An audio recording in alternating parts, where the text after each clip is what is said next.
Hey, it's Kathleen, and today I'm going to be talking about how to work your contract hours. Now, I know that some of you do this already, and others find it really hard to turn the lights off and go home when your contract hours have ended.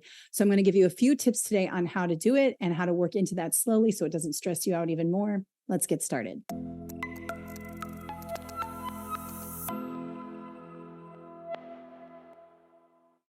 So, one of the things that I talk about in my new book, Teach a Survival Guide for New Educators, is time management. And I found this to be one of the hardest things about my job. I had so much to do. I had lesson planning to do, IEP meetings, parent teacher conferences, faculty meetings. And I found myself taking so much work home. I was spending long afternoons still in my classroom. I was one of the last people to leave, one of the first people to show up. And so I had to make some adjustments because it was not sustainable. And if you're experiencing this, you know that it's not sustainable either. And so I have some recommendations for you, just a quick video today on that. So one of the things that I started to do because I really needed a break and I could feel myself burning out is I decided to leave during my contract hours, like once my contract hours were over, one day a week. And I picked Wednesdays. And I decided not to make it Friday because Fridays I usually left on time because it's Friday, you know what I mean? But I would take all this work home with me for Saturday and Sunday. And I was in graduate school and the whole thing. I had a lot going on. And so what I started to do was on Wednesdays, I started to leave as close as I could to the end of my contract hours. And whatever wasn't finished, I left it on my desk and I got to it the following day. And at first it was a little overwhelming because I felt like, oh my God, I really liked to have everything like perfect before I went into my classroom the following day. But I found that when I did this, I got better and better at managing my time and making it so that I could leave at the right time because I was burning out. So the first thing I did was, and this is key, I was an English teacher. I was a biology teacher, an English teacher, and a reading teacher, depending on the year. But when I was an English teacher, I had a lot of assignments that I had to grade. So my fellow English teachers, you read essay after essay after essay, and it becomes really tough because there's so much grading to be done and so much reading to be done. And a lot of those essays are not very good, and you have to spend your nights and weekends reading them. And so what I did was I started assigning fewer at-home assignments. So we would do our writing in class. And then I would use peer reviews, so students helping each other kind of review their papers in class so that that overall grading that was on me all the time, I put that back on the students. Now it did two things. First, which was amazing, it lowered my workload. It reduced it.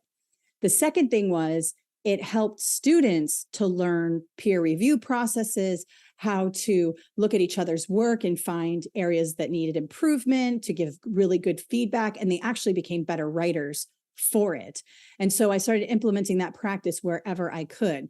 As a biology teacher later on, I would assign fewer at-home assignments. We would do most of our work in class.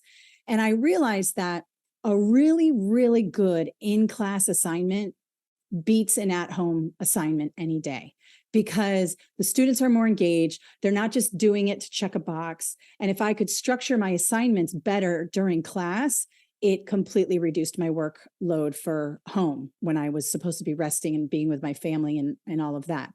And so that was the first thing I did, fewer assignments. And it's okay. Nobody's telling you how many assignments you have to assign for the most part where I taught.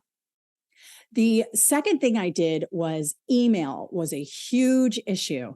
I mean, as a teacher, you get 100 emails a day, whether it be from the district, parents, anybody. And so I wanted to figure out a way to tackle that particular problem. And so what I did is I put the autoresponder on my email.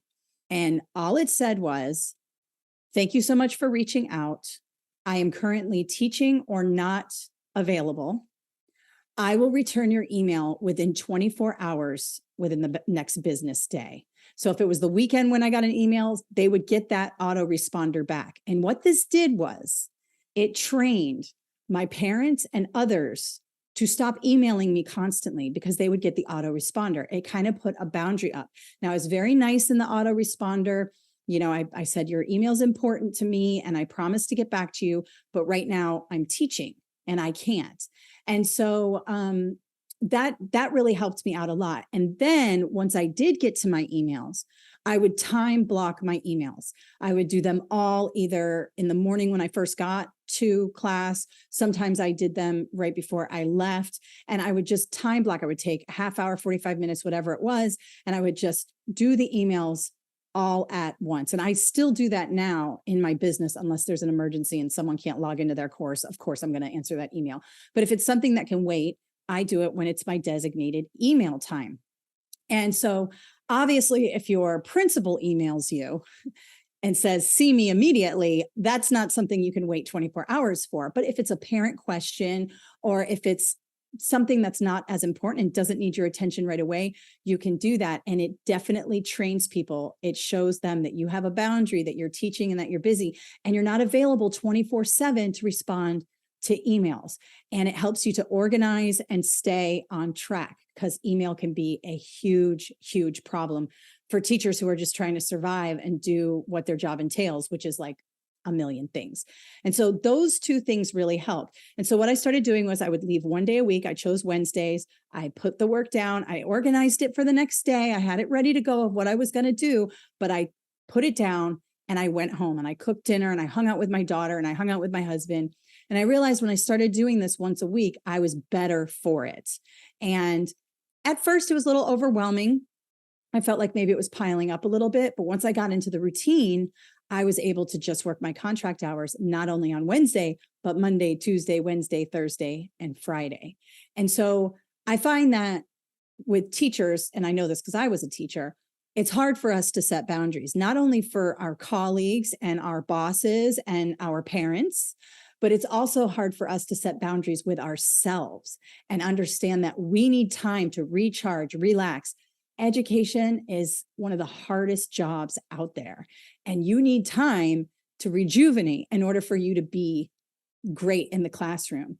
And so try to find ways where you can cut. You don't have to have the perfect lesson plan. Okay. It needs to be thorough and all of that, whatever your principal is telling you to do, but it doesn't have to be perfect. In fact, most of the time when I did a lesson plan, everything changed because the fire alarm went off or something happened. I had to redo it anyways. So put that, pretty good lesson plan that can be modified together. Try to use a basic template. I go over that also in the book. I have a basic structure for a lesson plan and all of that. And I'll do another video on that. And really try to streamline your tasks. Now, I am not in any way saying that this is going to solve the problem of being overwhelmed, because there's just so much going on in education, but we can take steps to make it better. The district is not paying you for 3 extra hours a day, either in your classroom after the bell rings or at home when you should be relaxing and you're on your computer trying to do all this stuff. Now, some of you like to do that. Like, a lot of people love to lesson plan, or they love to make up, different activities at home. And it's something they really like to do. And I was like that at first as well. But as the years went by, I started to get burnt out. So try to set these habits early so that you can get the most out of the experience, and also so that you're rested and so that you can be a better teacher when you come back after you've had a break, either that evening or the weekend or whatever. And try not to take work home with you on the weekends. I know you're thinking, I can't, it's too much, it'll pile up. You will learn how to do it. Shave off little areas where you can, cut out some of this extra work. Lower the expectation you have on yourself. A lot of you think you have to be the perfect teacher, the perfect mother. You want all 5s on your evaluation.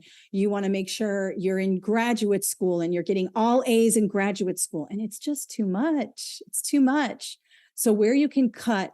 And so the first 2 things I say you can cut is cut the assignments. In-class assignments, way better than homework that you then have to grade on your own time. The second thing is time block your email and set that autoresponder. Just go into Gmail. Usually you use it when you're on vacation, use it every day. And so when people start to get that autoresponder, especially parents, they're going to go, oh, okay, I don't need to email her 40, 50 times a day with my one question. And it'll help to train people and put a boundary up that says, I have things going on. I'm not available 24/7. I will get back to you soon. So I hope that helps. Just a short video today. This is also going to go in my newsletter. I'm going to put this in the newsletter. You can sign up for my newsletter in the link below. And also don't forget, I'm doing a free resume and interview webinar. It's a 2-part series. It's happening on March 18th and March 25th. I'll put the link below where you can sign up for that. And it's recorded. So if you can't join live, you can watch the replays and all that. And it'll be streamed on YouTube and Facebook and everywhere else that I stream this stuff. And I just want to say thank you so much. We're getting to the end of the year. Maybe try to relax a little bit, give yourself some space. And I hope you're having a great day. Thank you so much. Bye-bye.